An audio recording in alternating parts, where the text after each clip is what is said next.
നമസ്കാരം. Media news വർത്തമാനം എപ്പിസോഡിലേക്ക് സ്വാഗതം. ഇന്ന് എന്നോടൊപ്പം ഉള്ളത് തൊടുപുഴയുടെ പ്രിയങ്കരനായ മനോജ് കോക്കാട്ട് എന്ന രാഷ്ട്രീയ സാമൂഹ്യ പ്രവർത്തകനാണ്.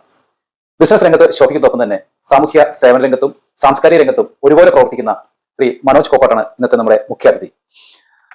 അറിയാവുന്ന തന്നെ ദീർഘകാലം കോൺഗ്രസ് മേഖല രാഷ്ട്രീയ പ്രവർത്തനത്തിൽ ശോഭിച്ചു വരികയാണ്. എങ്ങനെയാണ് ഇപ്പോഴത്തെ പ്രവർത്തന മേഖല? താങ്കൾ പറഞ്ഞ പോലെ തന്നെ രാഷ്ട്രീയ സാമൂഹിക രംഗങ്ങളിൽ സജീവമായി ഇടപെടുന്നതിനുള്ള മനുഷ്യസഹജമായ ശ്രമങ്ങൾ നടത്തുന്നു. തീർച്ചയായും.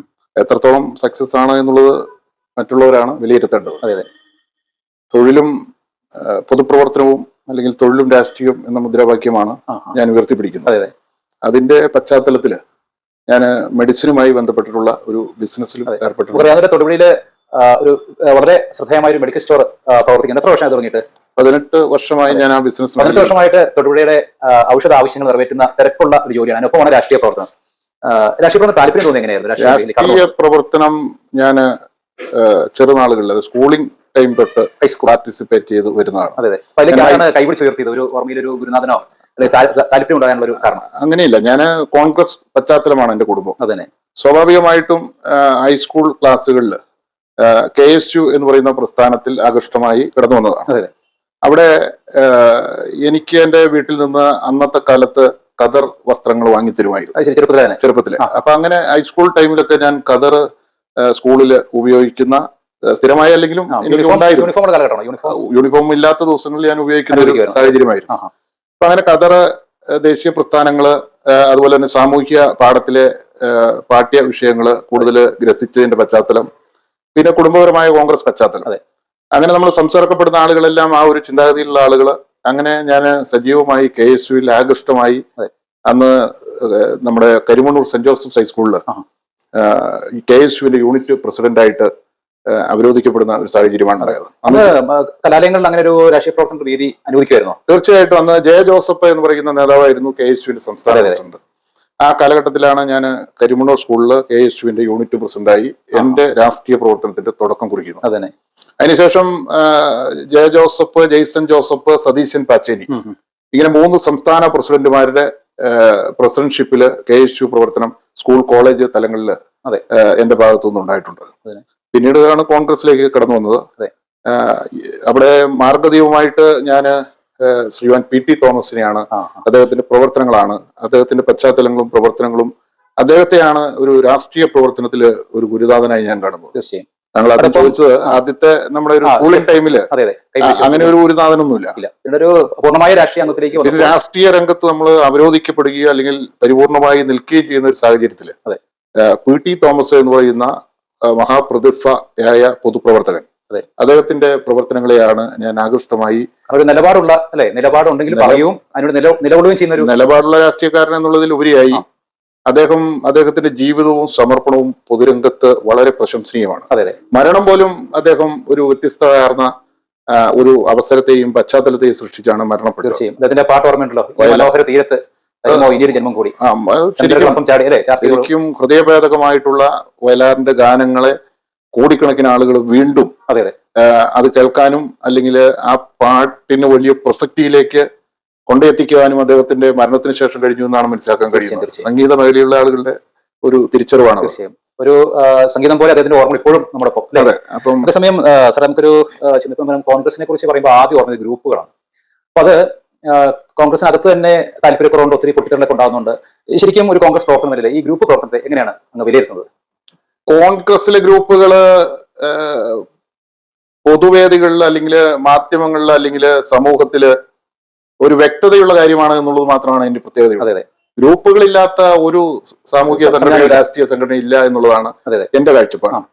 കോൺഗ്രസില് ആശയപരമായിട്ടുള്ള ചേരി സ്വാതന്ത്ര്യ കാലഘട്ടത്തിൽ ഉണ്ടായിരുന്നു. നെഹ്റു ഗാന്ധിജിയൊക്കെ പലപ്പോഴും നെഹ്റു ഗാന്ധിജി തന്നെയല്ല, സുഭാഷ് ചന്ദ്രബോസ് സായുധ കലാപത്തിലൂടെയാണ് ഈ രാജ്യത്തെ സ്വാതന്ത്ര്യത്തിലേക്ക് നയിക്കുവാൻ കഴിയൂ എന്നുള്ള ഒരു ചിന്താഗതിയിൽ ഊന്നി നിൽക്കുന്ന പ്രവർത്തനങ്ങൾക്ക് നേതൃത്വം കൊടുത്തയാണ്.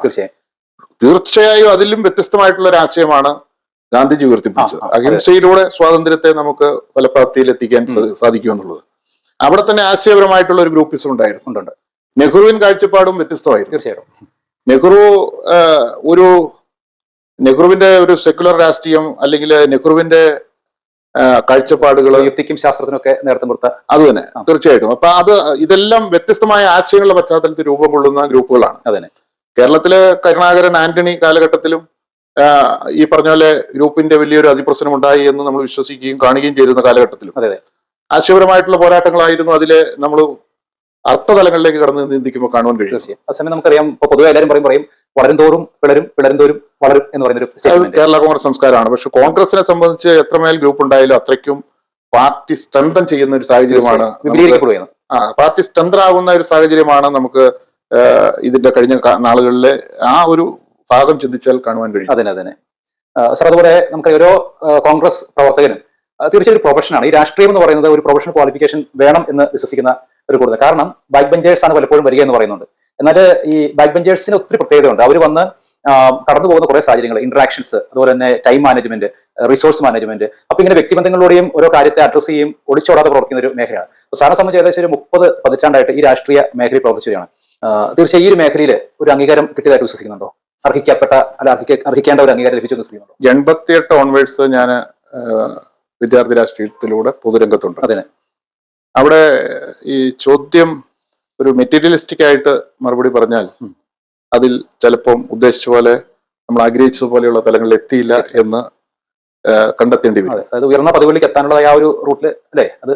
പക്ഷേ ഞാൻ എന്ന് പറയുന്ന വ്യക്തി അത് മോൾഡ് ചെയ്യപ്പെടുകയും അല്ലെങ്കിൽ സമൂഹത്തിൽ അറിയപ്പെടുകയും അല്ലെങ്കിൽ ഈ പൊതുപ്രവർത്തനത്തിലൂടെയുള്ള അനുഭവത്തിന്റെ ജ്ഞാനം എനിക്ക് ലഭ്യമാവുകയും ഇതെല്ലാം ചെയ്ത ആ കാര്യപ്രാപ്തിയുടെ ഒരു പ്രസക്തിയിലേക്ക് കിടക്കുമ്പോൾ എനിക്ക് യാതൊരു പശ്ചാത്തലവും അതിനകത്തില്ല.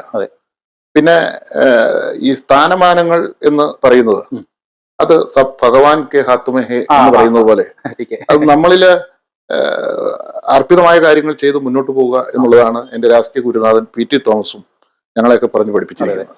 ബലം നമ്മൾ പ്രതീക്ഷിക്കരുത്, ബലം അത് ലഭ്യമാകും എന്നുള്ള ഒരു ഒപ്റ്റിമിസ്റ്റിക് ആയിട്ടുള്ള ഒരു ഫീലിൽ തന്നെ മുന്നോട്ട് പോകുക എന്നുള്ളതാണ്. തീർച്ചയായും ഒരു രാഷ്ട്രീയ പ്രവർത്തനത്തിൽ ഈ ഒരു ആറ്റിറ്റ്യൂഡ് വേണമെന്ന അഭിപ്രായമാണ്. കാരണം നമുക്ക് അംഗീകാരങ്ങൾ കിട്ടുന്നത് അത് നമുക്ക് പിടിച്ചെടുക്കാൻ പറ്റുന്നില്ല, പിടിച്ചെടുക്കുന്നത് ശരിയുമല്ല. എന്നാൽ നമ്മുടേക്ക് വന്നു ചേരുന്നുള്ള ഒരു നല്ല കാഴ്ചപ്പാട് രാഷ്ട്രീയ പ്രവർത്തനത്തിൽ പ്രവർത്തിക്കുമ്പോൾ ഈ പറഞ്ഞ പോലെ ഒരു സംഘർഷത്തിനോ പോരാട്ടത്തിനോ അല്ലെങ്കിൽ ഈ കുതികാൽവട്ടത്തൊക്കെ പറയുന്ന രീതിയുണ്ട്, അതൊന്നും സാധിക്കുന്നില്ല. ഒരു നല്ലൊരു കാര്യമാണ് പറഞ്ഞത്. കാരണം ഇത്രയും വർഷം സേവനത്തിനിടയ്ക്ക് സ്വയം മോൾഡ് ചെയ്യപ്പെടുന്ന അതിലൂടെ കിട്ടുന്നതായ ആ ഒരു ബെനിഫിറ്റ് ഈ സ്ഥാനമാനങ്ങൾക്ക് അപ്പുറത്താണ് അല്ലേ, ജനങ്ങളുടെ ഹൃദയങ്ങളെ അംഗീകാരങ്ങളൊക്കെ. അപ്പൊ അത് പറഞ്ഞൊരു വലിയൊരു സ്റ്റേറ്റ്മെന്റ് ആണ്. കൂടാതെ നമുക്കറിയാം ഇതൊരു നവീന യുഗമാണ് അല്ലെ. ഇപ്പൊ എല്ലാ കാലത്തും കഴിയുന്നവർ അവരെ സംബന്ധിച്ച് നവീന യുഗം, പക്ഷേ ഇപ്പൊ നമുക്ക് എല്ലാം ടെക് ആ രീതിയിലേക്കൊക്കെ മാറിയിരിക്കണം. അപ്പൊ കോൺഗ്രസ് പാർട്ടി ഈ കാലാനുസൃതമായിട്ട് ഇന്നത്തെ ഒരു ന്യൂ ജനറേഷൻ രീതിയിലേക്ക് ഉയർന്നിട്ടുണ്ടോ? എങ്കിൽ കോൺഗ്രസിന്റെ പ്രവർത്തനത്തെ അത് ഏത് രീതിയിലാണ് ഇന്നത്തെ ഒരു അന്തരീക്ഷത്തില്? ഇന്ന് എല്ലാ മേഖലയിലും അങ്ങ് പറഞ്ഞതുപോലെ അപ്ഡേഷന്റെ ഒരു ടൈമാണ്. അതെ, ക്വാളിറ്റി മെഷേഴ്സ് എന്ന് പറയുന്നത് എല്ലാ മേഖലയിലും ഇന്ന് വളരെയധികം നടന്നുകൊണ്ടിരിക്കുന്ന കാലഘട്ടമാണ്. സ്വാഭാവികമായി പൊതുപ്രവർത്തനത്തിലും ആ ക്വാളിറ്റി മെഷേഴ്സ് ഉണ്ടാകേണ്ട ഒരു സാഹചര്യമാണ്. അങ്ങനെയുള്ള ആളുകൾക്ക് മാത്രമേ പിടിച്ചു നിൽക്കാൻ കഴിയൂ എന്നുള്ള ഒരു സാഹചര്യം നിലനിൽക്കുകയാണ്. താങ്കൾ ആദ്യം ഒരു പദം പ്രയോഗിച്ചു, ഞാനത് ഇന്റർപ്രറ്റ് ചെയ്യാണ്, അതായത് കുതികാൽ വെട്ട്. ആ കുതികാൽ വെട്ടിന്റെ ഒക്കെ സമയം ഇനിയില്ല, കാരണം അതൊന്നും നടക്കത്തില്ല. ക്വാളിറ്റി മെഷേഴ്സ് അതിന്റെ അടിസ്ഥാനത്തിൽ മാത്രമാണ് പൊതുരംഗത്ത് രാഷ്ട്രീയ പ്രവർത്തനത്തിൽ നിൽക്കാൻ കഴിയുക. ഇപ്പൊ നമ്മള് കോൺഗ്രസ് ഇത് തിരിച്ചറിഞ്ഞുകൊണ്ടാണ് പ്രൊഫഷണൽ കോൺഗ്രസ് എന്ന് പറയുന്ന ഒരു പോഷക സംഘടനയെ തന്നെ രൂപീകരിച്ചിട്ടുണ്ട്. അതിന്റെ ആദ്യത്തെ സ്റ്റേറ്റ് പ്രസിഡന്റ് ആയിരുന്നു ഡോക്ടർ മാത്യു പിള്ളയാണ്, ഇപ്പൊ MLA ആണ്. നാഷണൽ പ്രസിഡന്റ് ആണ് ഡോക്ടർ ശശി തരൂര്.